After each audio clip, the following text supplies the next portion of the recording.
On the Gamebridge Ball State Cardinals Sports Network from Learfield. Welcome to This Week in Ball State Sports, a Ball State athletics podcast, highlighting the Cardinals athletic teams and administration each week. Presented by Gamebridge. Here's the voice of the Cardinals, your host, Mick Tidrow. Hey, Ball State fans, episode 28 of This Week in Ball State Sports, and what a busy week we have on tap. And first starting off from the home schedule slate, Ball State women's basketball not done. Volleyball, gymnastics, lots to come up here on Ball State Athletics. And first and foremost, we're joined today by Director of Athletics, Jeff Mitchell. Jeff, appreciate your time, and thanks for carving out some time during what this stretch is about to be this week. Mick, always a pleasure, and yes, a very busy week, but a fun week for us here within the Ball State Athletics Department. We are thrilled to have received an invitation to participate in the inaugural WBIT, the Women's Basketball Invitation Tournament, which is the equivalent of the men's NIT.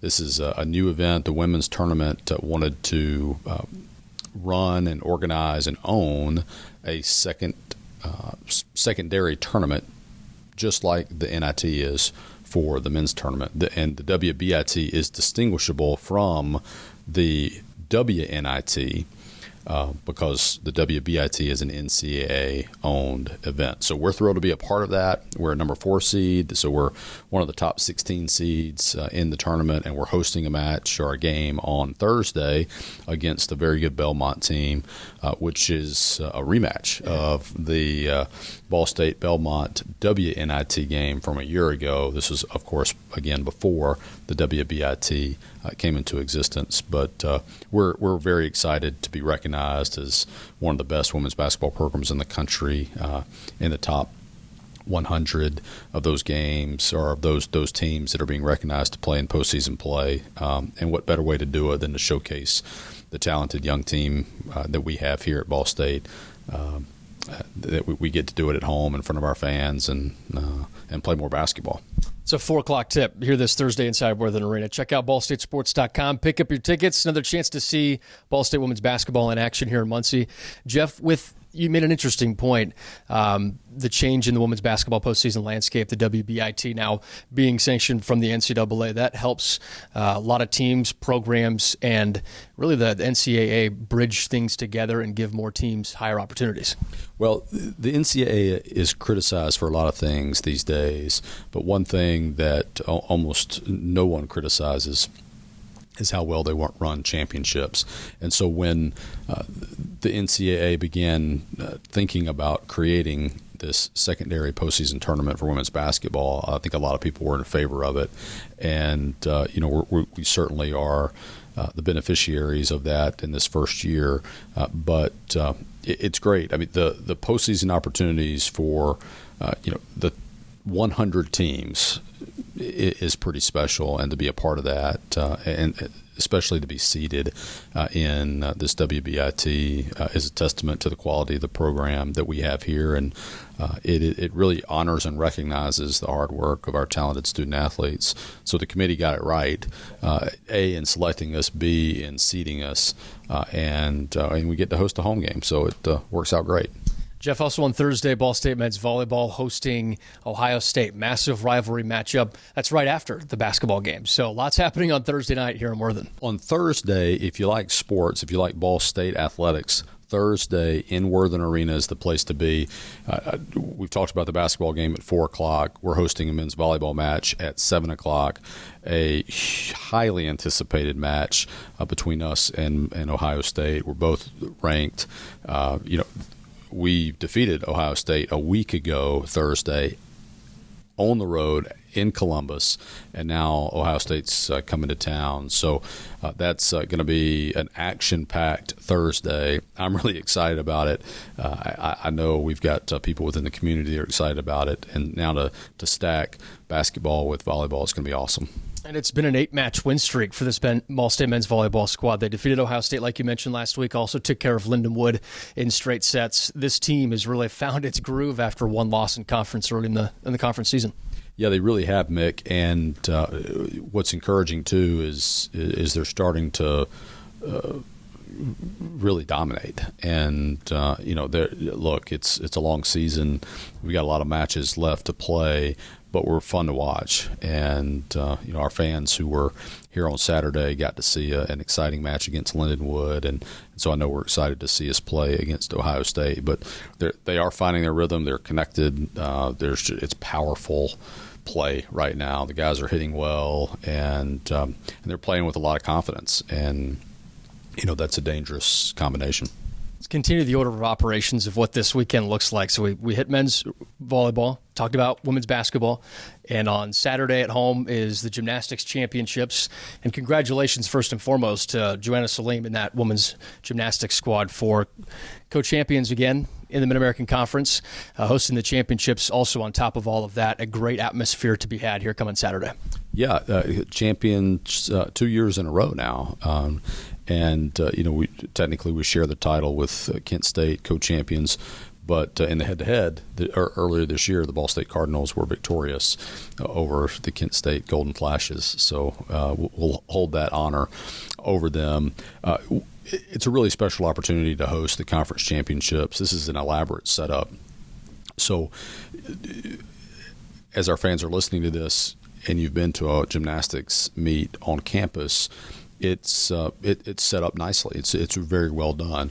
Well, this is going to be that way and then some, because it's a massive meet. 7 teams, all 7 teams within the Mid-American Conference that sponsored women's gymnastics will be on site to compete in this championship level event. But there are heightened standards. So our arena is going to be inspected early Friday morning. Everything is going to have to be perfectly aligned and placed, which you want it to be from a safety standpoint. But there's a lot of other pomp and circumstance that goes along with hosting a championship event. So our staff is hard at work in planning for that, and we'll execute that as we get closer to the event. What our fans need to know, too, is we've talked about the heavy event day on Thursday. Well, the minute the volleyball match is over on Thursday, our staff is going to go into overdrive to prepare the venue for the gymnastics championships. And we'll work through the night on Thursday to prepare it, because we have site inspection and all the other things that go into hosting an event on Friday morning. And then the teams come in, and they have the opportunity to walk the venue to prepare for the championship event on Saturday. So a special shout-out to Gonzo Barajas and our facility staff, Kirsten Rich, Isaac Shell, and the athletics facilities shop. Just a lot of work by a lot of people, not only internally to the department, but externally to across campus, that'll help us, whether it be from a broadcast standpoint or for just logistics, to pull these 3 events off, in a 72-hour period. It's or really a 48-hour period. A really a challenging set of circumstances, but one full of, but a set of challenges that are full of opportunities and exciting for our student athletes and our coaches and our fans and community. And it's such a big deal for Ball State Gymnastics to be hosting the MAC Championships, especially with the way that they've competed the last couple of years. To have that on top of just winning co-championships in the regular season, that's massive. Yeah, it is. It's really an opportunity to celebrate this team and this program and how far it's come under the direction of Joanna Salim. And, I think our young ladies are going to have an opportunity to go back to an NCAA regional, which hasn't happened before.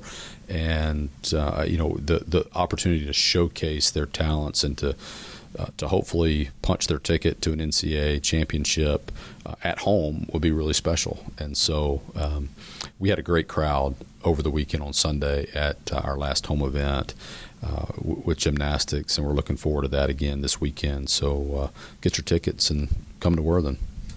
Ball State softball, a couple of wins over the weekend to start off conference play at home, taking down Ohio. One of those a shutout, 2-1 performance for them. This is a team that's with a first-year head coach with Helen Pena, Jeff, but they have not missed a beat throughout the non-conference and now with conference play starting up.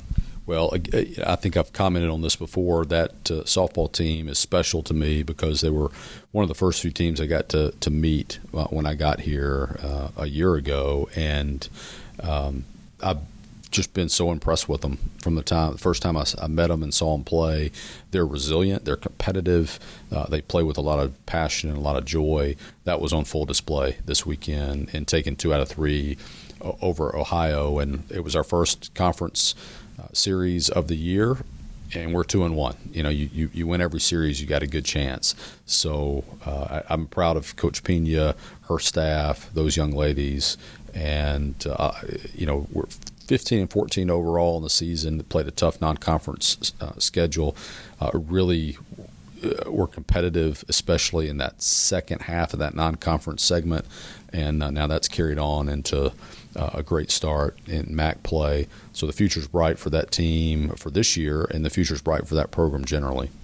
Men's and women's tennis also a couple of big wins as well, Jeff. Those 2 programs in the heart of conference play now. Yeah, and to open up conference play, the men split, the women picked up a win, and they're competitive and continue to improve, and so it's good to get a win over the course of the weekend. Anything else you want Ball State fans to know here, Jeff, on episode 28 as we wrap this one up and get ready for the week ahead? Well, the biggest time of the year is, it seems like it's this week. We're all so excited around here to host basketball on Thursday and to host volleyball and then to host the gymnastics event. So I would just encourage those of you listening, if you have plans to come this weekend, to please do so and get others to do the same. And again, a reminder that women's basketball game's at 4:00, so it's a little bit different on a Thursday, but we're expecting a great crowd, and you can learn about ticket information online. You can call the ticket office, come by the ticket office and get your tickets. Certainly you can get tickets the day of game, but we look forward to seeing you here. Our student athletes thrive off our fans' energy and passion. We've had a successful season of that energy within Worthen Arena at basketball games and all of our court sports, but since we're talking about women's basketball so heavily right now, we'll gear the comments towards our special fans for women's basketball. So bring that energy and that passion with you on Thursday, and let's win this opening round WBIT game, and let's keep the season going. Couldn't have said it better myself, Jeff. Appreciate you as always. Thank you. Thank you, Mick. Go Cards. Sometimes it's not the moment. It's the moment before the moment. The moment you make a choice. The moment you take control. The moment only you can own. GameBridge lets you invest on your terms, so you're not only in charge of this moment, but all the moments to come. Start investing now at GameBridge.io. All right, Cardinal fans, welcome back into episode 28 of This Week in Ball State Sports. And our second guest here today is the Director of Multimedia and Creative Production here in Ball State Athletics, Collin Phillips, a Ball State grad, probably the youngest employee, full-time employee at the Ball State University campus. Collin, appreciate you joining us. And how old are you again? I am 21. I just graduated from Ball State last May. Youngest has to be the youngest on campus. Well, Collin, within your position, you've kind of got like a lot of things going on. Director of Multimedia, Creative Production. For those that hear those things and may not know exactly what they are, what would you describe them as? So mostly what comes across my plate is everything video related that you'll see that's branded Ball State. Most of what is on social media or our school websites or all of the video boards at our various different athletic facilities. Most of the content that's shown on there is either worked on, shot, approved in one way or another by me. So all of the video boards now that we have baseball video board too. So you've got more content to work on. What is your creative process to make sure that with video board content you have enough for what you need for fan experience, for the teams, and overall engagement? So obviously every sport is different when it comes to the breaks and when stuff's going to be played and when stuff's going to be put out. From basketball to volleyball to gymnastics to now baseball. The first thing I try to do is, talk with our coaches, our SID, or any relationships that I have with players. Like, what do you guys want to do? Do you want trivia questions? Do you want funny question and answers? Do you want games to play? Stuff like that. And then obviously your celebrations, everybody, the chirp chirp dance, our set point dance for volleyball, and those kind of things, and just see what they want to do first, and then kind of work my plan off of that and what we have the capacity to do, and also fun things to do for our athletes and then our fans to experience. What has been the weirdest thing that you've recorded for a video board? Oh, we did some karaoke with the men's volleyball team, and that was fun. We had a few different songs, and they really got into it. So that was probably the most interesting one, to watch the guys sing some karaoke to each other. We also had at baseball with Chuck some selfies, right? Yes, we did have Chuck taking selfies. We have him up there for some trivia questions, so he makes an appearance every chance he can. So, Collin, within your job as well, you do a lot of in-game coverage. So you're there getting as much footage as you possibly can. What's your process like for all of that with an in-game coverage? Yeah, so we have our little creative tunnel, which has been dubbed by some of our student workers for our meets and games and things in Worthen. We all huddle down there, and that's where we keep our laptops and backpacks, and we spread out. We have, some people on baselines. We have people go up in the stands. We've had even people in the rafters and the catwalk of Worthen this year, just to get different angles and kind of cover it. And then any TV timeout or media break or review or anything like that, it's like, okay, I got a second. I can go cut this up, and we tag our athletes, post it on the team account, collab with sports if it needs to be done, and we just cover all of the Sports Center top 10 plays that we can get on our social media pages. When you're walking around, how many times have you been mistaken as a student? As you're 21, just graduated, how many times have people, that's a student? It's definitely less now, but early on, I think it's only happened 3 times. More or less now, people recognize me since I'm around so often. But some people still think I'm a student, and they just think I'm in, another year of school. But I think 3 is the number that we're sitting at so far. But that's a testament to what SportsLink has produced, right? If everybody thinks that all of these quality videographers, photographers are coming from the program, and hey, you're still a student. Absolutely, yeah. My working over with SportsLink for the last 3 years, I was at everything then, so they see me at everything now, and it's more or less the same Ball State gear, so they just assume, it's a SportsLink videographer, but we all put out some great stuff, so I don't mind being attached to that at all. What is your favorite part of the job? My favorite part of the job has to be outside of the day-to-day work of hanging out with you every day, of course.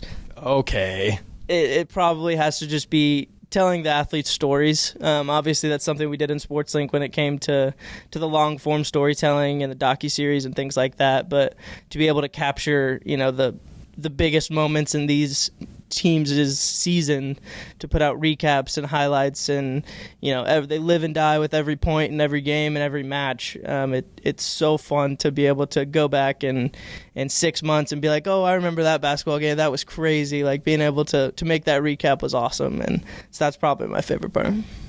Collin, you're from Columbus, Indiana. Why did you choose Ball State? I chose Ball State because I knew the opportunities that I would be able to get as a student. Obviously, we talked about SportsLink a little bit already, but I came and visited Ball State SportsLink through a family friend my junior year of high school, and then I came up here again with my parents, and when I did that, I walked out with my parents and I said, this is the only place I want to be. I met with CT and AK over there at SportsLink, and I was like, yeah, this is for me. Ball State was the only place I applied. Came in August of 2020, peak COVID, and it just developed from there into where I am now. How did you get your experiences that help you provide your opportunity for this job, especially early on during your collegiate career? Like you said, there was the pandemic. So a lot of it was, obviously I was in the dorms and I was with a new roommate that I didn't know, and it was a lot of new experience, but being in SportsLink definitely helped, obviously, in terms of just the opportunities that are presented to you, but it's also the creative freedom that you're given. As a college student in the middle of a pandemic living in the dorms, what else am I going to do on a Thursday than go shoot field hockey or go shoot a soccer match or a volleyball game? So all of the opportunities were there, and any question that I was like, hey, can I do this? Can I try this? They were like, yep, go ahead. So yes was always an answer that I heard most of the time, and that really gave me an opportunity to be able to harness my skills and know where I wanted to go and just grow as a student. Why did you choose to go the route of behind the scenes? Because I know before in high school, there's images circulating of you being an on-air talent. Why the production route? I was an on-air talent, and I quickly learned after that it was not for me. But more or less when I got here, that was the opportunity, like I said, that was presented. It was there weren't as many broadcasts, there weren't as many stories to tell because we were taking precautions with the pandemic. So it was go shoot a soccer match. You're going to be up to 100 yards away from them the whole time anyway. So that's really where I got started. But I did a little bit of everything in the class, obviously, as a student. But being able to start out with the creative content and the social media side of it is probably what helped that the most. But then I felt that gives me the most creative freedom and the most self-motivation when I did work in all three phases over at SportsLink. So it wasn't coming into college, I have a plan. It's more of you fell into this opportunity in terms of like not having the idea. It was, I'm going to try everything, see what sticks.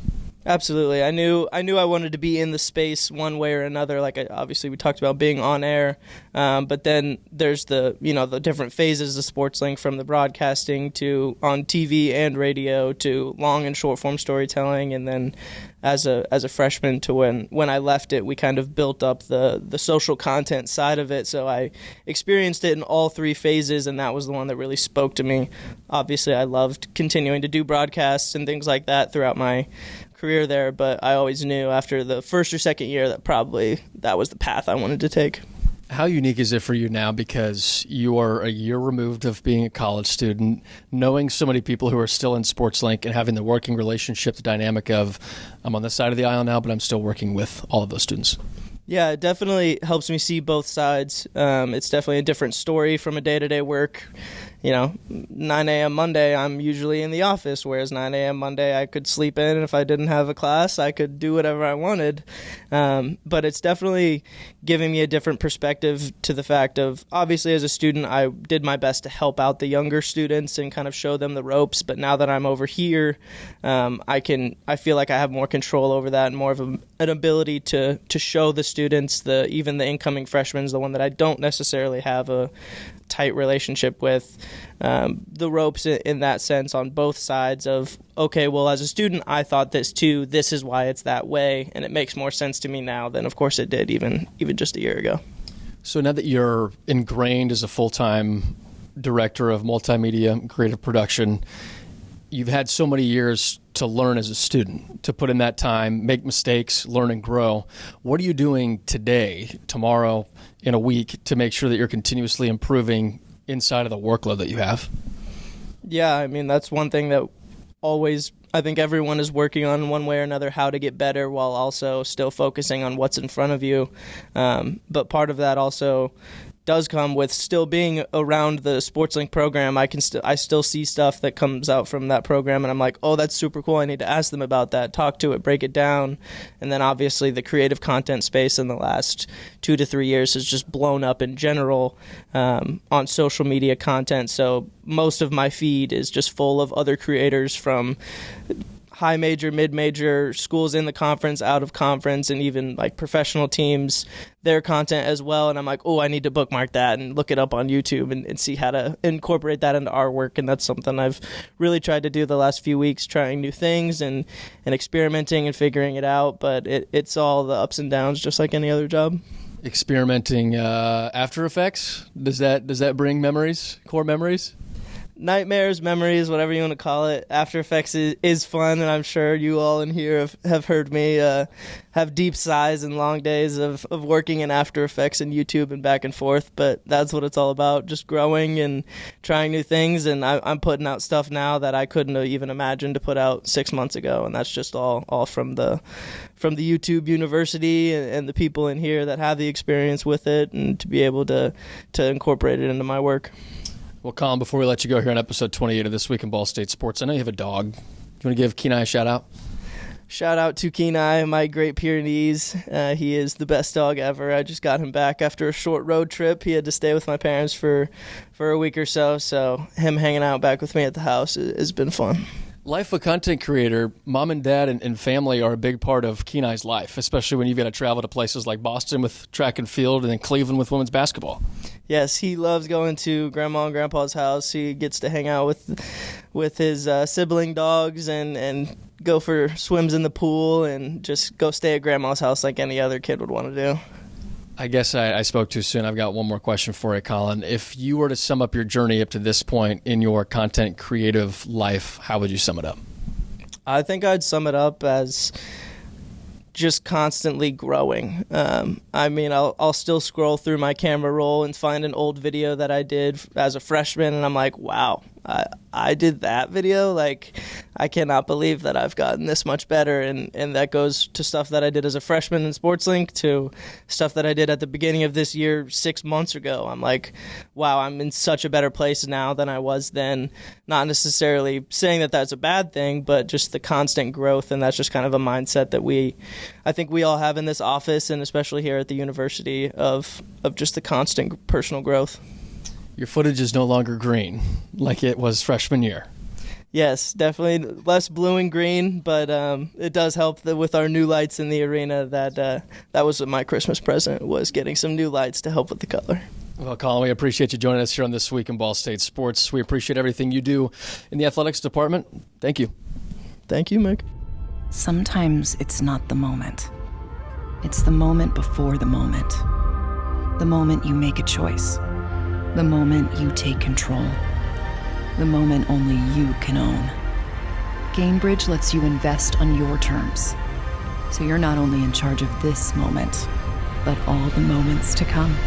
Start investing now at GameBridge.io.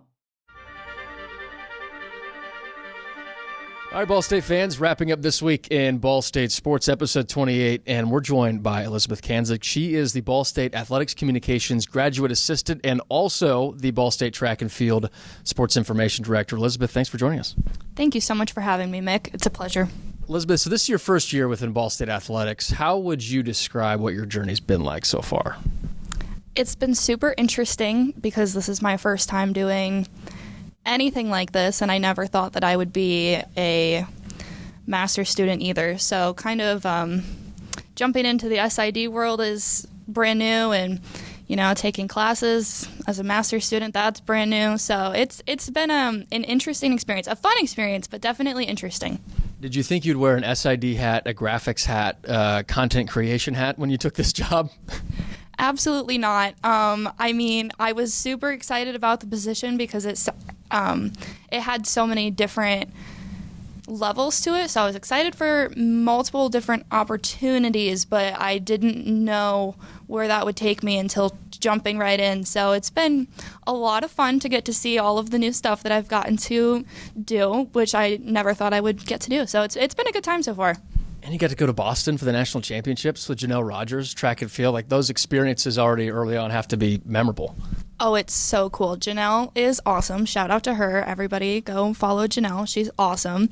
But it's been a lot of fun being able to participate in stuff like that. The women's basketball MAC championship, that was awesome. Every road trip I get to go on, I always have like a woe is me moment where I'm like, wow, I'm really here. And I never thought that I would get to do stuff like that. So it's really cool.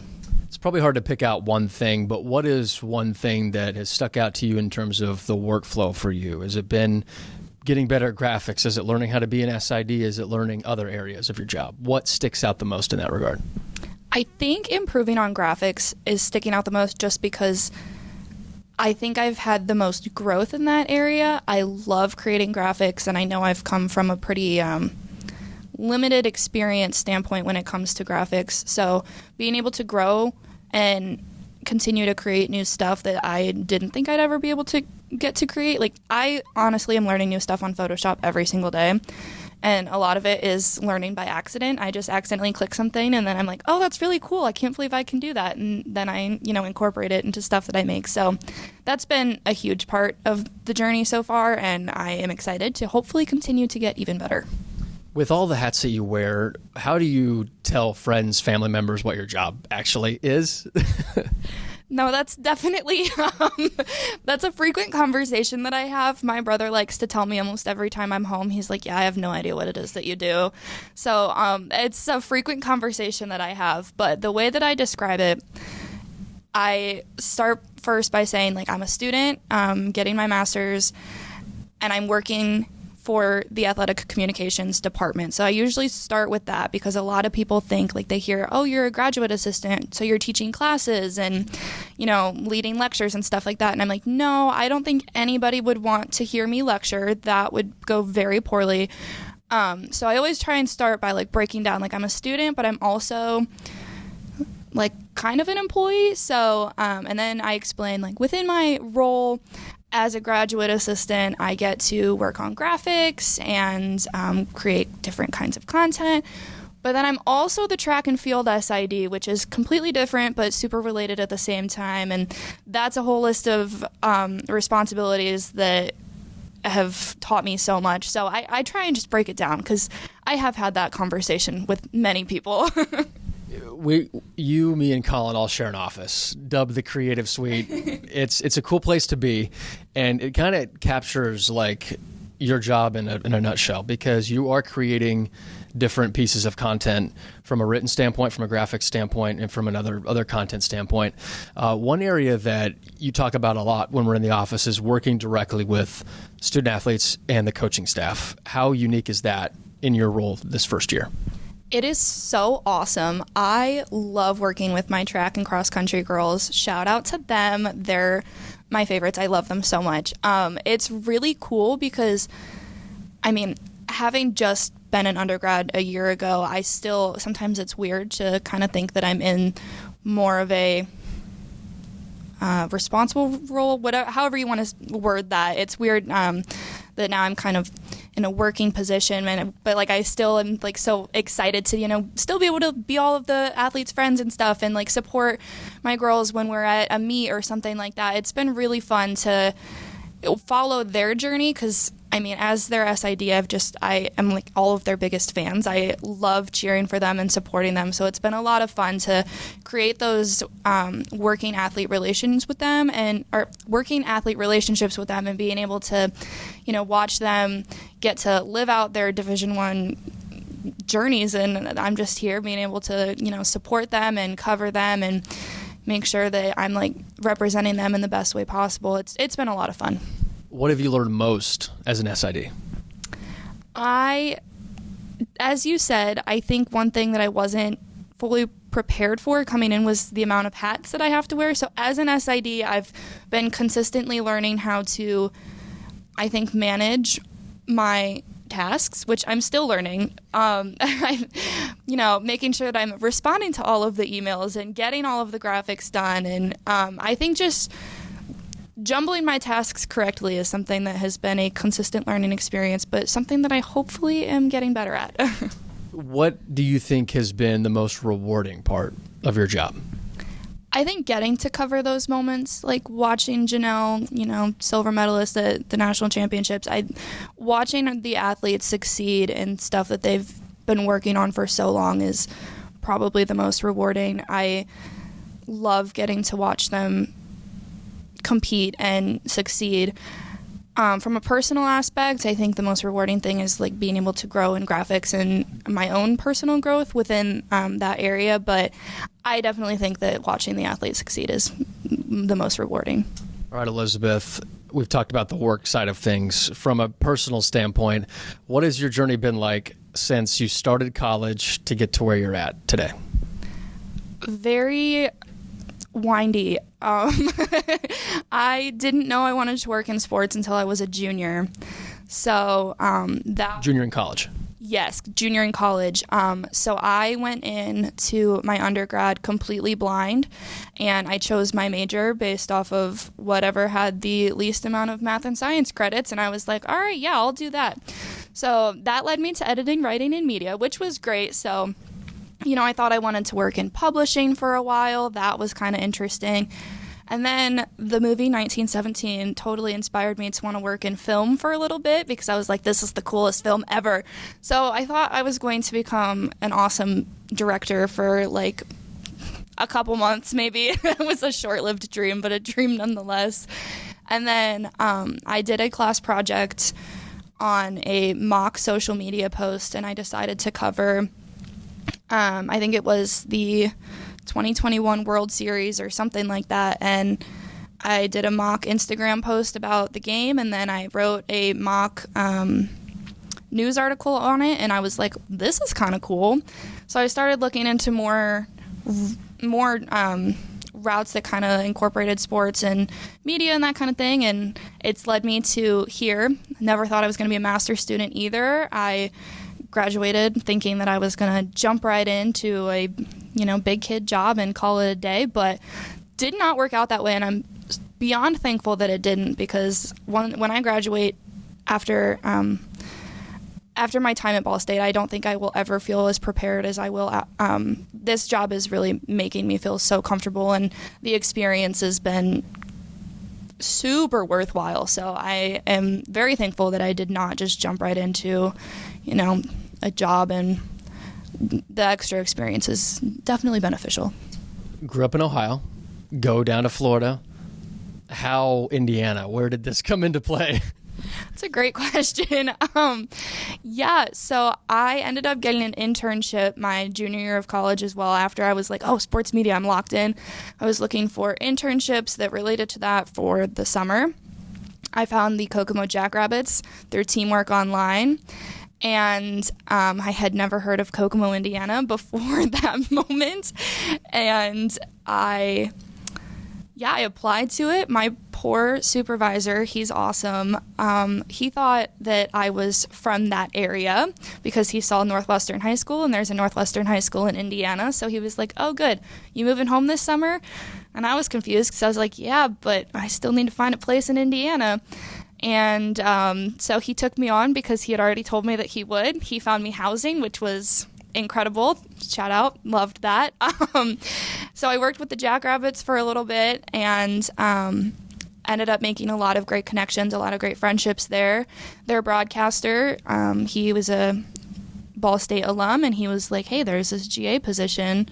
I think you should apply. I think it might be something you'd be really good at. And so that led me to now being at Ball State. So that connection was incredible, super helpful. I never would have ended up here if it wasn't for him. So yeah, it was a bit of a windy road to get here, but a lot of fun. Shout out Rick Johnston. He's who you're referencing at the Kokomo Jackrabbits, Ball State grad. Thank you, Rick, for leading Elizabeth to the GA position. And thank you, Supervisor, for finding housing as well. Elizabeth, to try and capture what the journey's been like for you, you have so much experience already within 1 year as a GA. Not even 1 year. It's been, 7-8 months at this point. What do you want to continue to get better at, or what do you want to accomplish in the next year plus as a GA?